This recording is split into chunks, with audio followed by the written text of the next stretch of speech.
erga ayyuuf sa'idooti anis abdii qaba. Abdiin jira jechuudha. Viidiyoo sa'idoo faa ilaalee jechuudha. Viidiyoo sa'idoo fi ayyuu isa ayyuun deebitee dhuftee sa'idoo waliin jiraachuu fi fedhii akka qabdu gara fuula duraa haasoftee jechuudha. Viidiyoo isaan ilaaltanitti yoo ta'e ayyuun fedhii qabdi, sa'idoonis fedhii qaba dhugaa dubbachuudhaaf. Akkamitti bartam seetanii sa'idoon fedhii qaba hin jaallatas, ayyuun jaallatas fedhiis qaba. Kanaafuu maaliin mirkaneeffatan seetanii waa'ee amantaa akkam gootaa ni kaan okeedha jechuudha. Amma anaaf anis hin jaalladha hojiinis hin jiraanna ilmoo illee naa deessee maal kun ta'e kee ishi amantaa akka gootareeyyuu akka duraa sana ijaaba uffattaa gara amantaatti hin deebitaayyuu.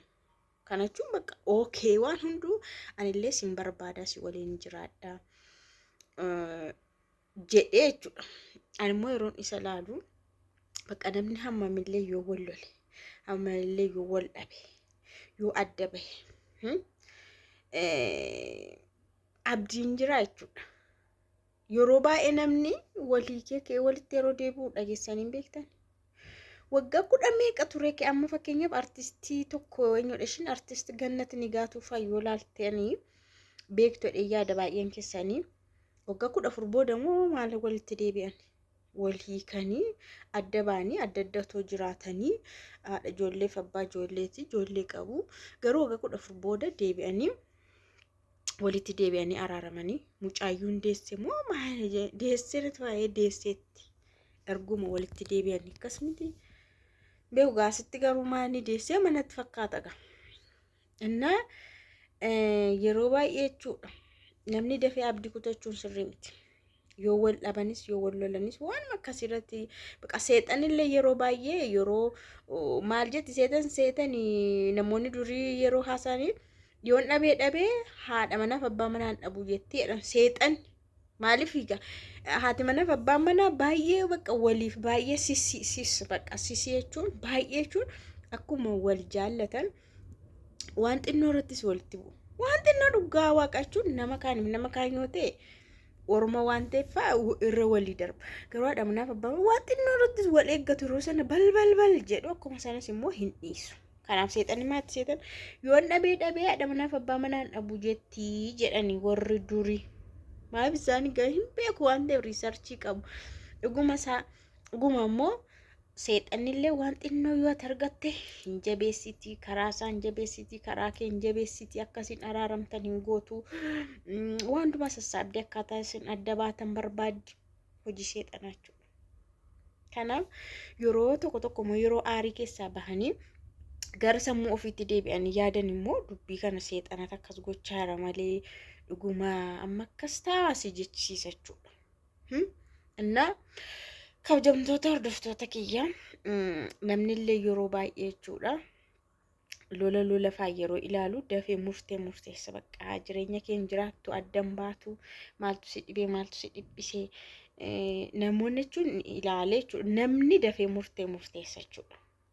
Namni kamuu dafee murteessa maaliif rakkachuullee waan hin barbaanneef baay'ee dhiphinas namni hin barbaadu baqa rakkana lola caqacaqamuu kana baay'ee waan barbaanneef dafee murteessa jechuudha.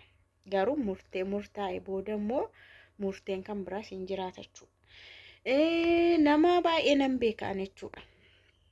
Nama baay'ee fakkeenyaaf immoo haadha manaaf abbaa manaan tokko immoo akkuma probability and deebi'anii wal faana jiraachuus jiru achumaan hafuunis immoo jira. Achumaan adda baanii xargirg jedhanii hafuunis immoo jira. Deemee namichi niitii tokko fuunaan bakka akattamee jechuudha. Amma waan sinitti dhugaa waaqaa jechuudha. Biyyuma Arabaatti mucaa galtee gaa'ela dhaabbattee jechuudha. Mucaas godhatanii ilma jiraatu garuu badaa waliin galan wal dhibu baay'ee wal dhibu. Egaa namni kan inni irratti wal dhidhibu gosoota garaagaraati. Namni waan irratti wal dadhabu gosuma tokko bichaa miti lolli namaa. Isaan egaa ikoonomii kana irratti wal dadhabu. Waa ikoonomii kana dhagaa galii isaanii kanatu baay'ee walitti isaan buusa. Hin rakkatu mana keessa hin mara rakkatu. Waan hundumaa isaanii hin ga'u. Sabuma kanaatti kan isaan lolli isaanii faa jabaatee inni walii galuu didee inni faa bakka booda adda bahanii baay'ee adda bahan jechuudha. Yeroo baay'ee immoo addannaa baan eenyutu miidhama seetan dubartiin sun baay'ee tokko miidhamte baay'ee rakkatti mana kiraayyuu kaffalachuu dadhabdi. Luuk biyya Arabaati galiitii mee mana namaa deemi hojii hojjedhu nama hammam haamileen kee tuqama biyya Arabaati namni galte tokko haamilee keessi tuqama malee immoo hojiin hojiidha bara haamilee keessi tuqama malee hojiin hojii birriin argatta garuu baay'ee haamileen kee cabdi gadi bakka namaa gadiin ta'e faa si jechisiisa jechuudha. Na mucayyoon kun baay'ee rakkatti mana faana namaaf adeemte hojii faa hojjetti. Akkanatti jiraatte jechuudha. Kanaaf amma immoo maal barbaaddiseetanii isa faanallee hin araaramne innillee akkasumatti taa'aa. Isheen garuu maa itti seetanii osoon heerume ammas kan biraatti maaliif jennaan rakkoo garaagaraatiif jechuudha dandamachuudhaaf rakkoo dandamachuuf rakkoo biraaf itti fida yeroo baay'ee jechuudha namni. Amma fakkeenyaaf nama tokkotti yeroo dhuftu dhiira tokkotti yeroo dhuftu waan rakkoo sirraa salphisu sitti fakkaata waan jireenya kee sirreessu sitti fakkaata. Kan ati jireenya kee hin sirreessine namichi dhufu jireenya kee hin sirreessu sitti allaaggatee deemanis dogoggoradha baroo ilaalcha akka kana. Mucaan kun amma nama biraafaatti toon heerumee xinnoo ishii nan bayyanadhaa laata rakkadhe qobaa koo na gargaara laata namni dhufu sun jette. Humaa waan si gargaaru hin qabu mucaa nama faana si gargaara sanu. Mucaa namaa faana si gargaara ati of gargaartee achi keessaa of baasu durayyuu of danda'uun dirqama. Durayyuu shamarran kamiifuu of danda'uun dirqama. Ilaal. Dhiira kun amma waan qabatamaa isinitti maara dhugaa waaqa waan sobaa miti. Biyya Arabaati galtee heerumtee deessee adda baatee amma immoo rakkattee mana namaa deemtee amma yoomiyaa beektu yoomiyaa hamma hojjetutti hojii guyyaa amma hojjettee birrii wayii fudhattee galtutti baay'ee rakkatte.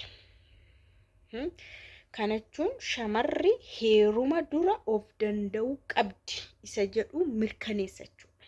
Heeruma dura dhirsa kamittillee heerumuudhaan dura of danda'uu qabdi. Silaa riisarchiin kan hojjetamu koo waanuma ta'ee darbee dura deemanii qorannoo jechuudha. Baay'ee riisarchiitu qoratanii waan barreeffame waan mirkanaa'edha riisarchiin dhugaa jirudha. Kana yeroo baay'ee waan akkasii nan haasa'a jechuudha.